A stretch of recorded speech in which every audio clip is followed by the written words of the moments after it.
Hello, Sir Jerry.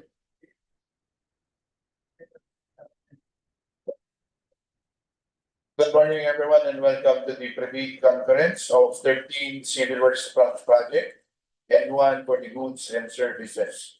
So to start this procurement, may we all stand for the prayer. In the name of the Father, the Son, and the Holy Spirit, amen. Heavenly Father, we bow before your presence today with faith, humility, and thanksgiving for the chance to meet again. As we prepare to start this procurement activity, please send your Holy Spirit to guide us, and may you fill us with wisdom and confidence as we conduct this activity. May you grant us the patience and understanding to remain resilient to life's challenges and face them with grace. In Jesus' name we pray. Amen.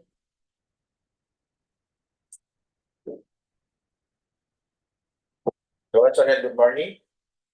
May I introduce you now to the members of the BAC, headed by our BAC Chairman, Engineer Gary War, our BAC Vice Chairman, Attorney Clarence Rimando, and members of the BAC, Engineer Alberto Esquel Jr. and Attorney Mary Rose Milo. We have also here the Technical Working Group, headed by Engineer Daisy Manzano, and member, Engineer Romel Ibay. For the Secretariat, Custody Benyal Salinas, and our IT support, Sir Wayne Francisco. Sir, majority of the BAC members are present. There's a quorum, sir.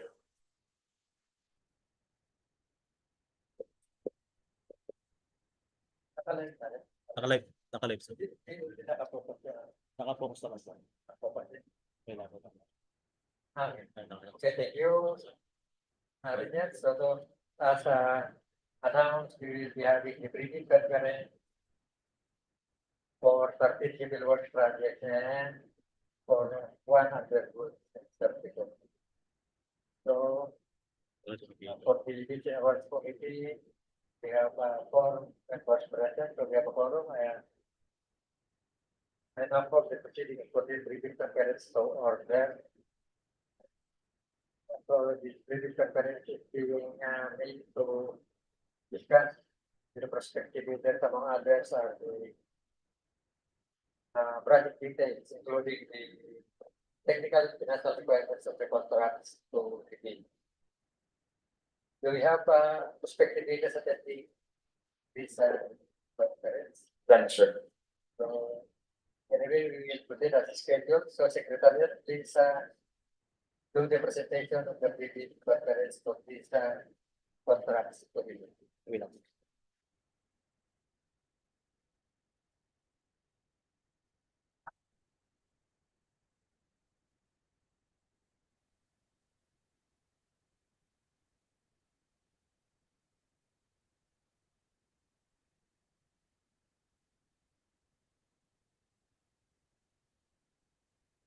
So for the civil works, we have contract ID number 24A00056, construction of bypass and diversion roads, Lingayen bypass road. 24A00633, repair rehabilitation of school buildings, damage caused by Super Typhoon EGAY in Region 1, Cluster 13. 25A00152, construction of bypass and diversion roads, Binalonan-Laoac-Villasis, BLV, bypass road, Pangasinan. 25A00153, construction of bypass and diversion roads, road connecting Villasis-Sto.Tomas, bypass road to Urdaneta City bypass road, Pangasinan. 25A00155, construction of bypass and diversion roads, Binalonan Diversion Road, Pangasinan. 25A00165, construction of bypass and diversion roads, Dagupan-Mangaldan Diversion Road, Pangasinan. 25A00167, construction of bypass and diversion roads, Dagupan-Mangaldan Calasiao Circumferential Road, Dagupan City Mangaldan Section, Pangasinan. 25A00175, construction of bypass and diversion roads, Rosario Bypass Road, La Union. 25A00179, construction of bypass and diversion roads, Villasis-Sto Diversion Road, Villasis-Sto, Pangasinan. 25A00188, construction of bypass and diversion roads, construction of bypass and diversion roads, Lawag San Nicolas Bypass Road, Lawag City Bacara Section, Package A, Ilocos Norte. 25A00205, construction of bypass and diversion roads, San Carlos City Bypass Road, Package A, Pangasinan. 25A00206, construction of bypass and diversion roads, San Carlos City Bypass Road, Package B, Pangasinan. 25A00256, construction of bypass and diversion roads, Pangasinan Nueva Vizcaya Road, connecting Kiplex, Pangasinan. The purpose of pre-bid conference is to discuss, clarify, and explain the different aspects of the projects of the procuring entity with the prospective bidders. It must be held at least 12 calendar days before the deadline for bid submission, but not earlier than 7 calendar days from the advertisement or posting of bid opportunity.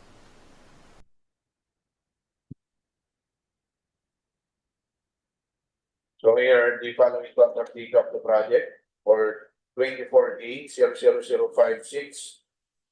Location, Lingayen City, Pangasinan, with the ABC of 69,200,000.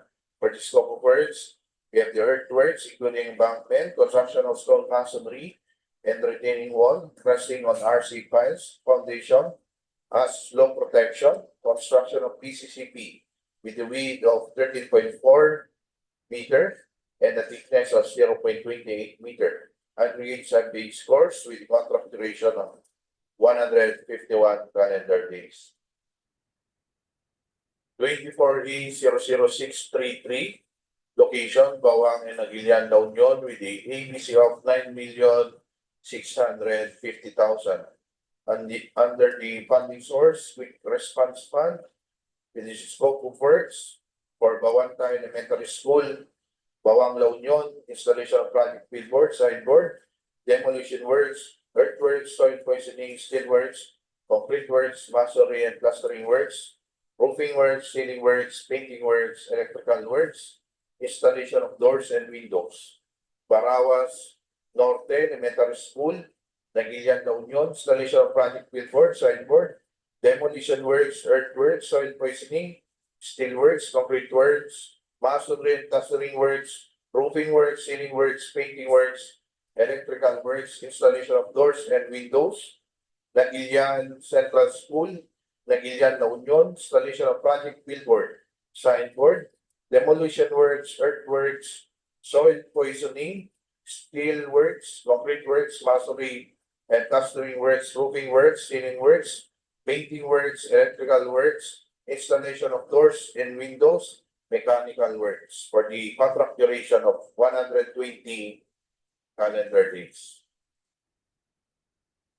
25A00152, location, Urdaneta City, Pangasinan, with the ABC of 62,550,000. For the scope of works, we have the concreting of PCCP, 6 lanes, spreading compaction of aggregate sub-base course, earthworks, base preparation, structure excavation, construction of concrete load-bearing canal, installation of steel grating for canal, installation of precast concrete curb, construction of sidewalk, application of pavement markings with the contract duration of 172 calendar days. 25A00153, location Urdaneta, Pangasinan with the ABs of 90,825,000. For the following scope of works, earthworks, embankment from Barrow, installation of and construction of RCPC cross drains, slope protection works, stone masonry, aggregates of base force, PC concrete pavement, 0.30 meter deep, 3.35 meter width, 3 lanes with a contract duration of 210 calendar days. 25A00155, location Binalonan, Pangasinan with the ABC of 72,375,000. For the scope of works, we have the concreting of BCCP, 6 lanes, spreading compaction of aggregates at base course, earthworks, base preparation, structure excavation, construction of concrete canal, construction of bike lane, installation of precast concrete curb for Lingayen Island, construction of sidewalk, application of pavement markings, installation of precast curb and gutter, construction of concrete shoulder with the contract duration of 177 calendar days.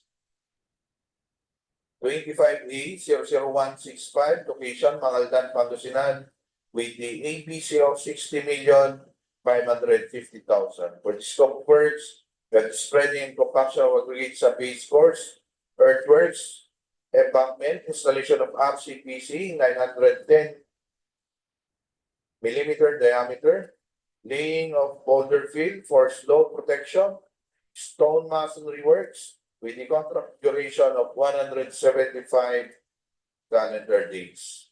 25A00167, location Mangaldan, Pangasinan with the ABC of 60,550,000. For this scope of works, we have the concreting of BCCP 4 lanes, spreading and compaction of aggregates of base course, earthworks, some base preparation and structure excavation, construction of manhole, catch basin at 20 meter, installation of precast concrete curb for Lingayen Island, installation of precast curb and gutter, installation of metal railing, construction of concrete shoulder, construction of sidewalk, application of reflectorized thermoplastic pavement markings with the color white, laying of pipe culvert for lateral drainage with a contract duration of 175 calendar days. 25A00175, location Rosario, La Union with the ABC of 38,250,000. For the scope of works, we have the earthworks, spreading and compaction for aggregates and base course, construction of BCCP, carriageway, 2 lanes, construction of drainage manholes, construction of stone masonry, installation of 910 millimeter diameter RCPC pipe, installation of metal guardrails, installation of carb precast, installation of carb and gutter precast, installation of road safety signs with a contract duration of 206 calendar days. 25A00179, location Malasiki, Pangasinan with the ABC of 134,940,000. For the scope of works, we have the concreting of BCCP 4 lanes, 0.30 meter deep, spreading compaction of aggregates of base course, earthworks, base preparation and embankment, laying of RCPC for lateral drainage, construction of pipe lane, installation of precast concrete curb for Lingayen Island, construction of sidewalk, construction of foundation and pedestal for solar lights, installation of precast guard and gutter, construction of concrete shoulder, and installation of metal railing with a contract duration of 231 calendar days. 25A00188, location Laoag City, Ilocos Norte with the ABC of 173 million. For the scope of works, with the earthworks, construction of mechanically stabilized earth, MSE wall for bridge approach B with the contract duration of 270 calendar days. 25A00205, location San Carlos City, Pangasinan, with the ABC of 155,700,000. For the scope of works, construction of reinforced concrete lateral drainage aggregate sa base course, Portland cement concrete pavement, 0.30 meter thick, 4 lanes, 40.70 meter width, concreting of shoulders, 1.50 meter width, both sides, casting of concrete curb and gutter, both sides, with the contract duration of 270 calendar days. 25A00206, location San Carlos City, Pangasinan, with the APs of 108,125,000. For the scope of works, we have the earthworks, stone masonry, slope protection, construction of reinforced concrete lateral drainage, aggregate sa base course, Portland cement concrete pavement, 0.30 meter thick, 4 lanes, 14.70 meter width, concreting of shoulders, 1.50 meter width, both sides, casting of concrete curb and gutter, both sides, contract duration of 270 calendar days. 25A00256, location Rosales, Pangasinan, with the ABs of 56,410,280 pesos. For the scope of works or the earthworks, spreading compaction of aggregates sa base course, construction of stone masonry as slope protection, construction of RCPC and RCBC for cross drainage, with the contract duration of 240 calendar days.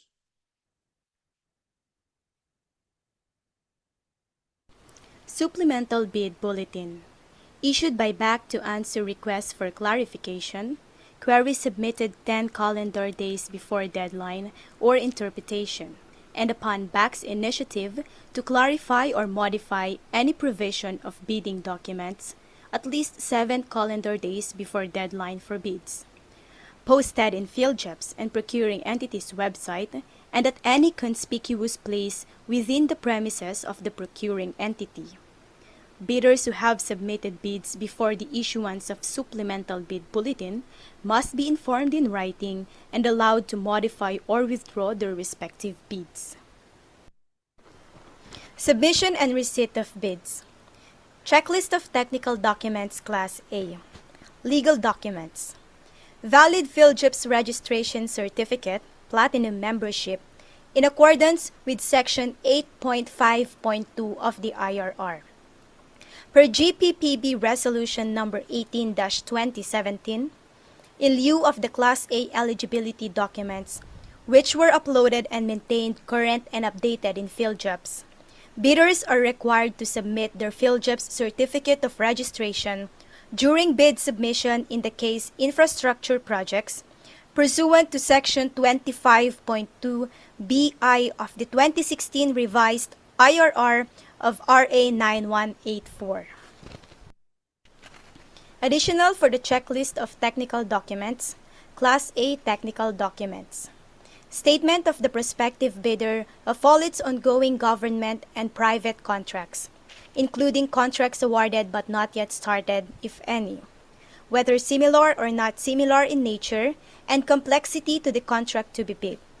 And statement of the bidder's single largest completed contract, or SLCC, similar to the contract to be bid, except under conditions provided under the rules, and special pickup license in case of joint ventures, and registration for the type and cost of the contract to be bid. Original copy of bid security.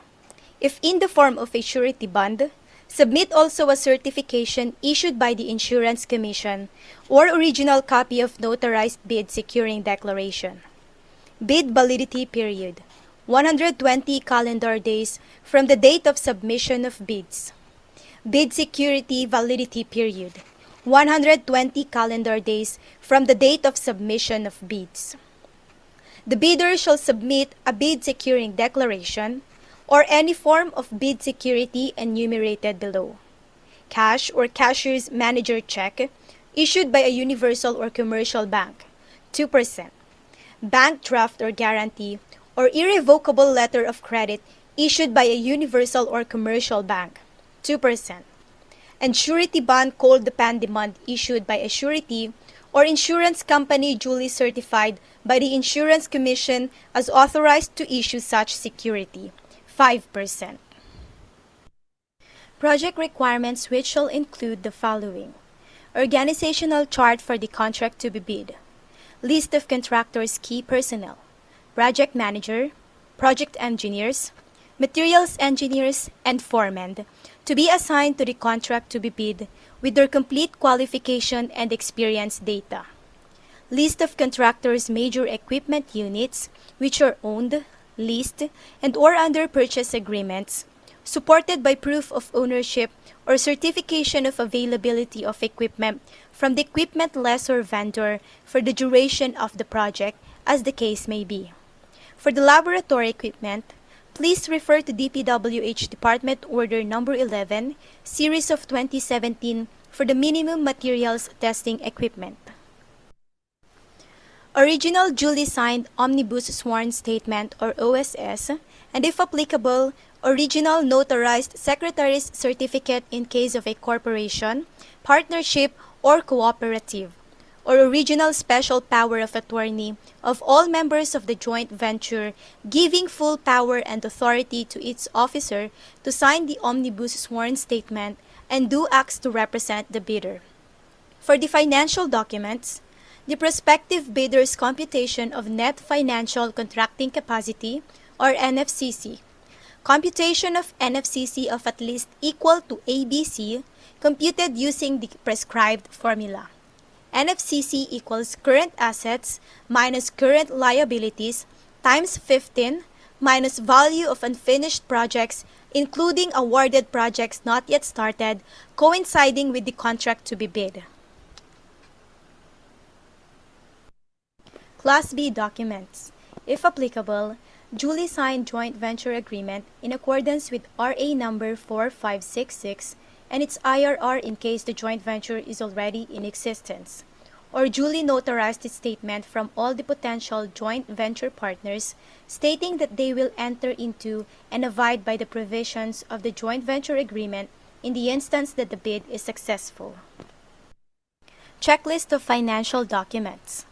Original of duly signed and accomplished financial bid form, and other documentary requirements under RA number 9184. Original of duly signed bid prices in the bill of quantities. Duly accomplished detailed estimates form, including a summary sheet indicating the unit prices of construction materials, labor rates, and equipment rentals used in coming up with the bid, and cash flow by quarter. Bid submission may be done manually or electronically or online. However, bidders should only select one mode of submission, either manual or electronic. Similar to manual submission, the guidelines for the preparation and submission of an electronic bid are contained in Bid Data Sheet ITB Clause 17 and Department Order No. 87, Series of 2020. Bid Evaluation. The financial component of the bids of each past bidder shall be evaluated using non-discretionary criteria, including arithmetical corrections for computational errors, and thus determine the correct total calculated bid prices. The BAC shall automatically disqualify any total calculated bid price which exceeds the ABC. The following factors are to be considered in the evaluation of the bid prices. Completeness. No price in required item equals non-complying. Indicating a 0 or a dash equals free to the GOP. All prices are deemed to include all taxes. Bids not addressing or providing all of the required items in the bidding documents, including where applicable BOQ, shall be considered non-responsive. Arithmetical corrections. Bid prices in figures versus words, words prevails. Total price versus unit price per item, unit price prevails. total price versus actual sum of component items, actual prevails. Unit cost in detailed estimate versus unit cost in BOQ, the latter prevails. If above ABC, non-complying. Post-qualification. Verification of legal requirements. Licenses, certificates, permits, non-inclusion in blacklist. For technical requirements, single largest completed contract or SLCC similar to the contract. Key personnel, minimum work experience requirements should be satisfied. Availability and commitment of major construction equipment. Failure of the prospective bidder to state a complete technical description of the pledged equipment and the specific location, whether owned, leased, or under purchased agreement, shall result in the bidder's automatic post-disqualification for award of contract and forfeiture of its bid security per DO number 58, series of 2012.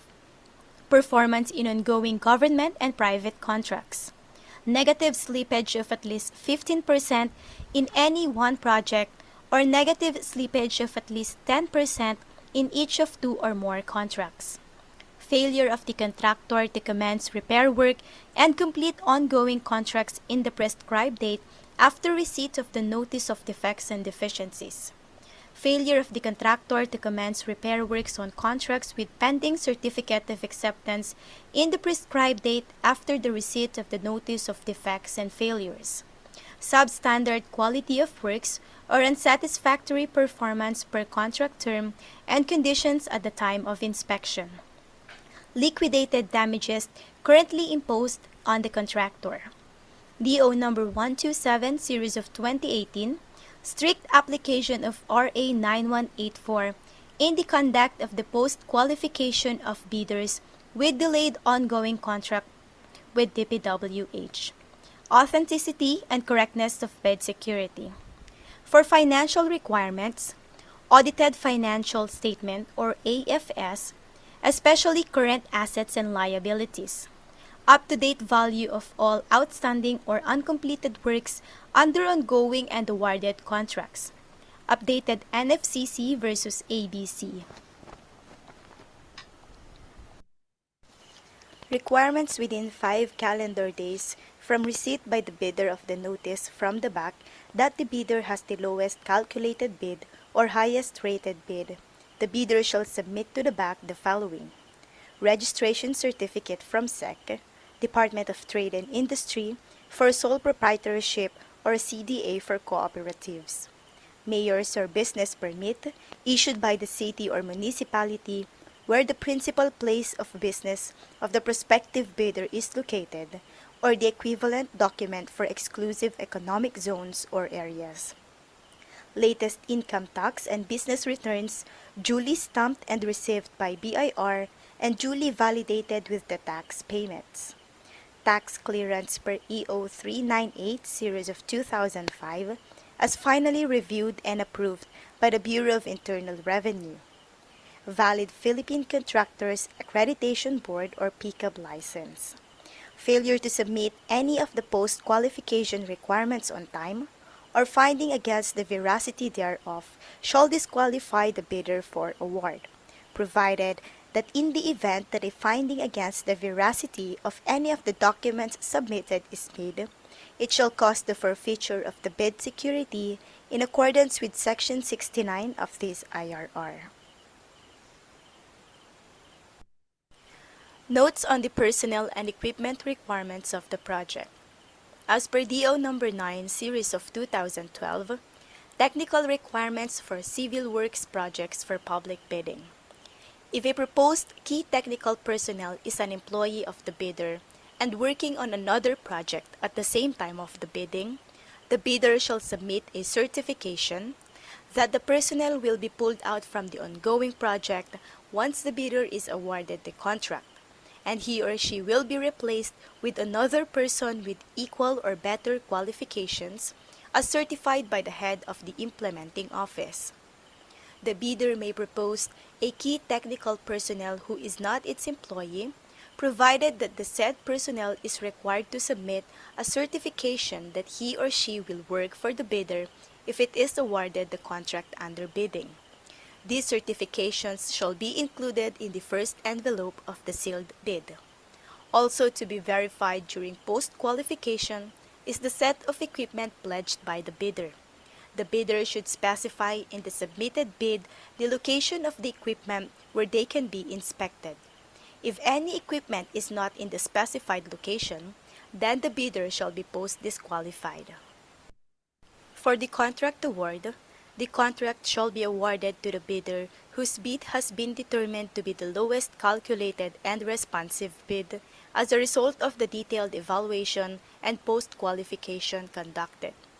The successful bidder shall be notified through the issuance of notice of award within the bid validity period and must be confirmed by the successful bidder in writing within 10 days upon receipt thereof, in accordance with Section 37.2.2 of the 2016 revised IRR of RA 9184. Common reasons for rejection of bids, ineligibility, and post-disqualification of bidder. Failure to submit original copy of the surety bond certified by the Insurance Commission indicating the name of project, the procuring entity, and name of contractor. Shorter bid validity and bid security validity period. Overlapping of pledged equipment and committed key technical personnel. Failure to indicate the validity of bid in the bid form. Late submission of bid. Failure to submit supporting documents like certification of availability of equipments from the equipment lessor or vendor for the duration of the project if equipment pledged is to be leased or purchased. Negative slippage in the ongoing projects, negative 15% or more, or negative 10% in each of 2 or more ongoing projects. Unsatisfactory CPAS rating. Common errors in the submission of bids. Incomplete pages of bid documents, technical and financial. Authority of the signatory to sign on behalf of the bidder. For single proprietor, signatory should be the owner or proprietor only. For corporation or cooperative, board secretary certificate and board resolution. For joint venture resolution or agreement. And for partnership, as indicated in the Articles of Partnership.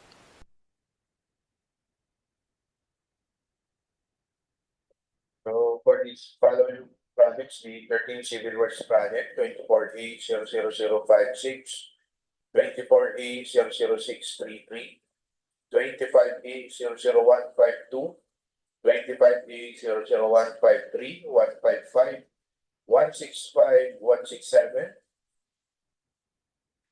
25A00175, 179, 25A00188, 205, 25A00206, and 25A00256. The deadline for submission of clarification is 10 days before submission of bids. The deadline for submission of bids is on December 4, 2024 at 10 o'clock a.m. Number of copies of bid proposal, 1 original copy of the technical and financial bid, and the page of submission of bids, second floor conference room, DPWH Regional Office 1, City of San Fernando, La Union. So that ends the presentation of the 13 Civil Works project. We go to the goods and services.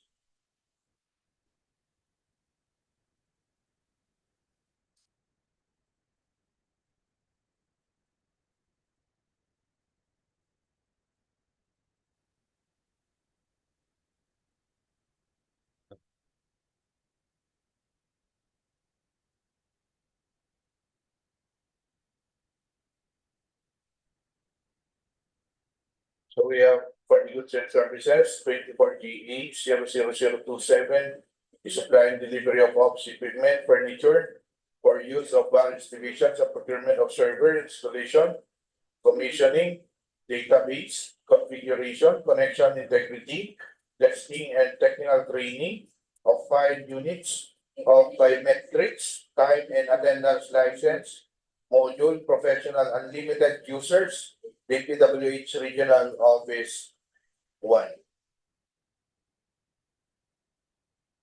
For the contract data for 24DA 00027, the location of the project San Fernando City, La Union, with the ABC of 11,385,487 pesos and 87 centavos. For the scope of work is the supply and delivery of office equipment, furniture for use of various divisions, and procurement of server and installation, commissioning, the database configuration, connection, integrity testing, and technical training of 5 units of biometrics, time and attendance license module, professional unlimited users for the contract duration of 10 calendar days.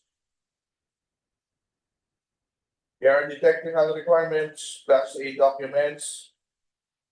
We have the valid legal documents, valid PhilHealth certificate of registration, the platinum membership, all pages.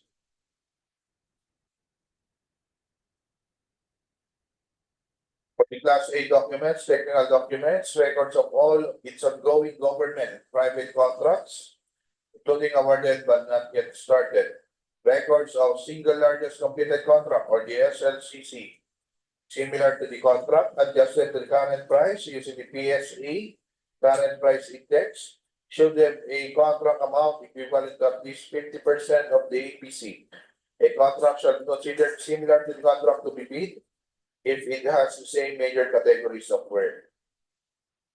Original copy of bid security within the form of a surety bond, submit also a certification issued by the Insurance Commission or original copy of notarized bid security declaration and conformity with the technical specifications, which may include the production, delivery schedule, manpower requirements, and or after sales parts, if applicable, and original duly signed omnibus sworn statement, and if applicable, original notarized secretary certificate in case of a corporation, partnership, or cooperative, or original special power of attorney of all members of the joint venture, giving full power and authority to each officer to sign the omnibus sworn statement and do acts to represent the bidder.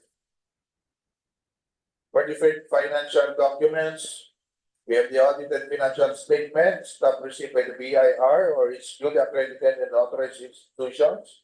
For the preceding calendar year, we should not be earlier than 2 years from the date of bid submission. NFCC or line of credit, computation of the NFCC of at least equal to ABC computed using the prescribed formula, wherein the NFCC equals current assets minus current liabilities times the K factor 15 minus value of unfinished projects, including awarded projects not yet started coinciding with the contract to be bid, or a bidder may submit a committed line of credit from a universal or commercial bank in lieu of its NFCC computation.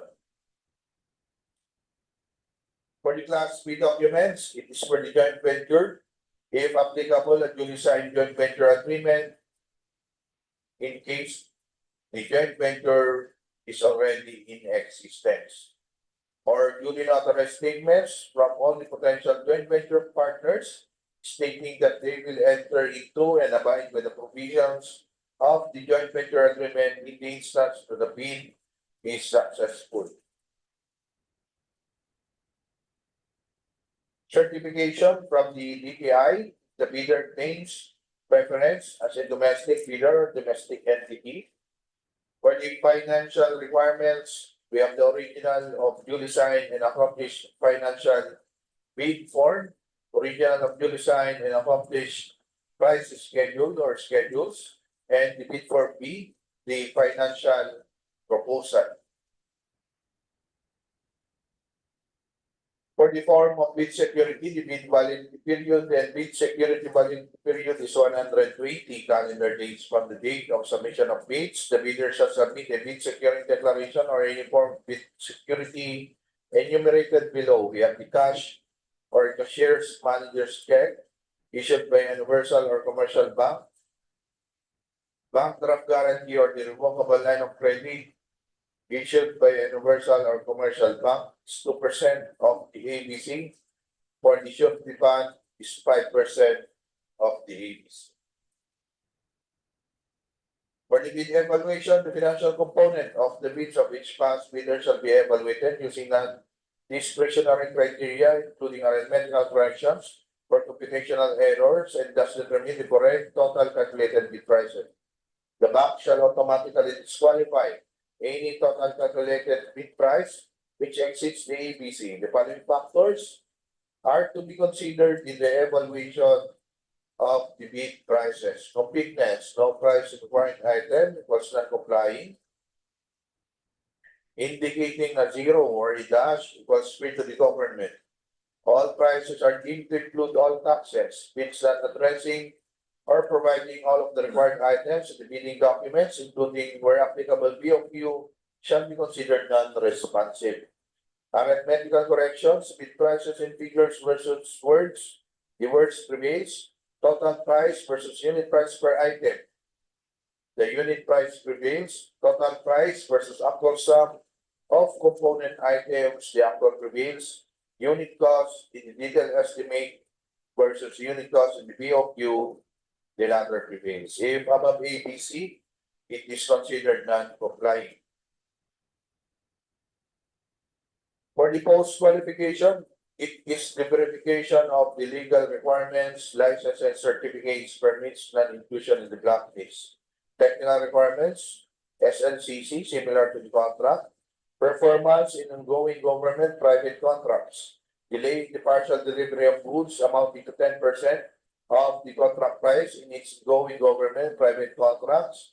If any of these contracts shows the bidder's failure to deliver or perform any or all of the goods and services within the period or periods specified in contract or within any extension thereof granted by the procuring entity pursuant to a request made by the supplier prior to the delay, and such failure amounts to at least 10% of the price or unsatisfactory performance of the supplier's obligations as per terms and conditions at the time of inspection. Liquidated damages currently imposed on the supplier, authenticity of bid security. For the financial requirements, we have the audited financial statement, especially current assets and liabilities, up-to-date value of all outstanding or completed works, undergoing and awarded contracts, updated NFCC or line of credit versus the ABC. For the contract award, the contract shall be awarded to the bidder whose bid has been determined to be the lowest calculated and responsive bid as a result of the detailed evaluation and post-qualification conducted. The successful bidder shall be notified through the issuance of the notice of award within the bid valid period and must be confirmed by the successful bidder in writing within 10 days upon receipt in accordance with section 37.2.2 of the 2016 revised IRR of RA 9184. Here are the common reasons for rejection of bids and eligibility and post-disqualification of bidder. Late bid, no letter of authority from the company to submit the bidding documents, failure to submit supporting documents to support compliance with the requirement, submitting forms not acceptable pursuant to the provisions of the revised IRR of RA 9184, NMCC less than the ABC, or the amount of credit line commitment is less than 10% of the ABC. For bid security, should demand callable on demand and validity of 120 days not inscribed in the bond, failure to submit original copy of the surety bond certified by the IC, indicating the name of project, the procuring entity, and name of contractor. Shorter bid validity and bid security validity period, bid prices higher than the ABC, delay the partial delivery of goods amounting to 10% of the contract price in its ongoing government and private contracts.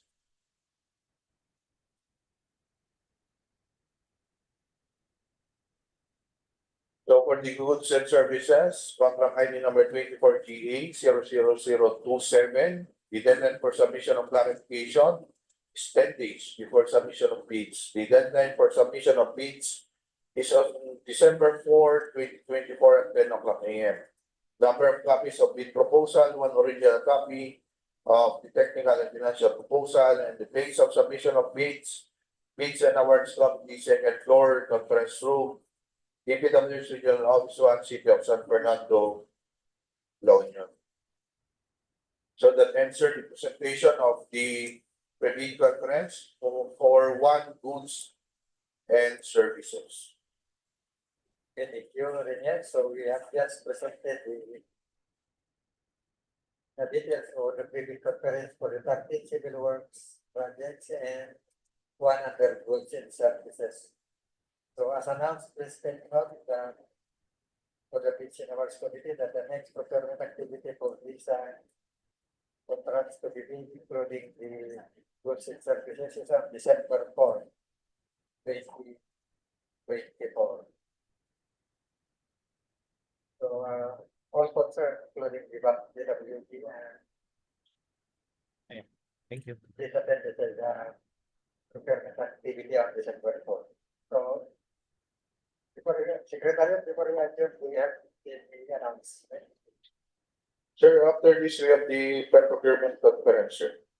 Okay, so before we proceed to the pre-procurement conference, pre-procurement for various projects, we will now adjourn the pre-bid conference. So the pre-bid conference for this 100 goods now adjourned. So let's proceed with the next activity for the pre-procurement of various projects.